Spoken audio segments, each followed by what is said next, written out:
Buenas noches, jóvenes estudiantes. Es un gusto saludarlos por este medio. Esta noche quisiera reflexionar sobre el último punto, o el último tema de la asignatura de macroeconomía. Es el tema 6, política económica.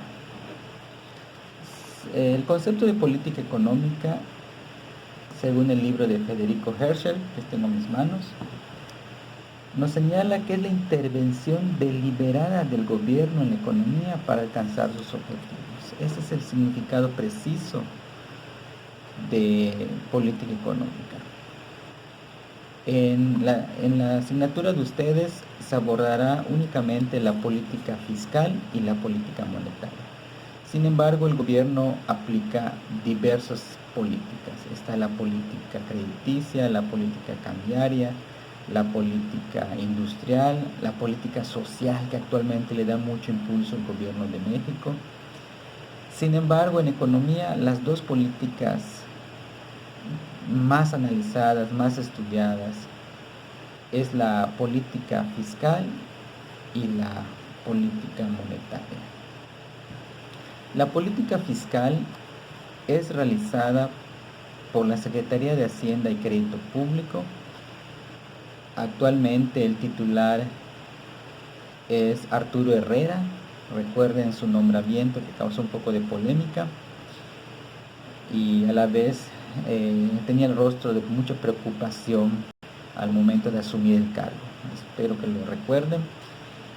Y también la política monetaria es encargada al Banxico, al Banco de México, y en ese caso hay una junta de gobernadores en donde está Gerardo Esquivel, Irene Espinosa, Javier Eduardo y Jonathan Ernest.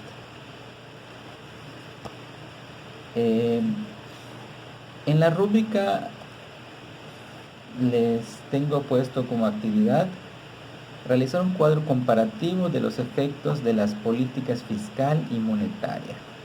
Vale 50 puntos.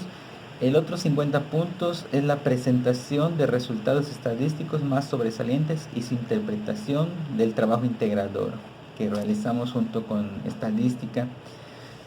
Sin embargo, en el caso de la presentación de resultados, no tendremos audiencia, no tendremos. Los objetivos de la política económica son 3: desarrollo económico, estabilidad económica y eficiencia distributiva. Para lograr un desarrollo económico se requiere un incremento en el PIB. Ustedes ya saben que es el valor de todos los bienes y servicios finales producidos en la economía. Ese indicador está en un dilema actual, ya que pretenden eliminarlo y utilizar el índice de la felicidad. Hay un estudio que habla de que existe una correlación positiva entre el índice de la felicidad y el incremento del PIB. Bueno, eso sería un tema para platicar posteriormente, pero entre uno de los objetivos de la política económica es el desarrollo. El siguiente objetivo es estabilidad económica. Con estabilidad económica lo que se pretende es que no exista turbulencias en la economía, es decir, el PIB real fluctúe lo más cerca posible del PIB tendencial. Y por eficiencia distributiva lo que se busca es que no exista una gran desigualdad entre los. Ahora que ya sabemos el concepto de política económica, ya conocemos los objetivos de la política económica, ya sabemos quiénes son los responsables de la política fiscal y la política monetaria, nos vamos a adentrar en los instrumentos de las políticas. En el caso de la política fiscal, tiene instrumentos, en este caso son los subsidios, los impuestos, transferencias. Veamos un ejemplo.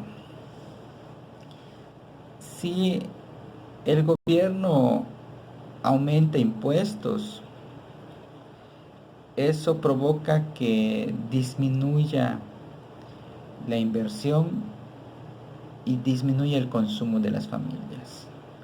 Por lo que el aumento de impuestos, la política únicamente es aplicada en casos de auge económico, cuando toda la economía está bien y está sobrecalentada. Lo que se busca es quitar dinero en la economía para enfriarla, y en este caso es por medio del aumento de impuestos o la disminución de transferencias.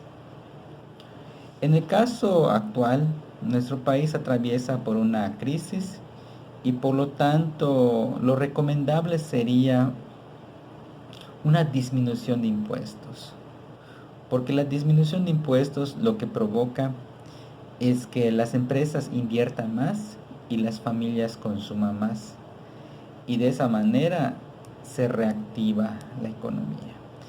También la Secretaría de Hacienda, por medio de sus instrumentos de transferencias, subsidios y transferencias, impulsa la economía.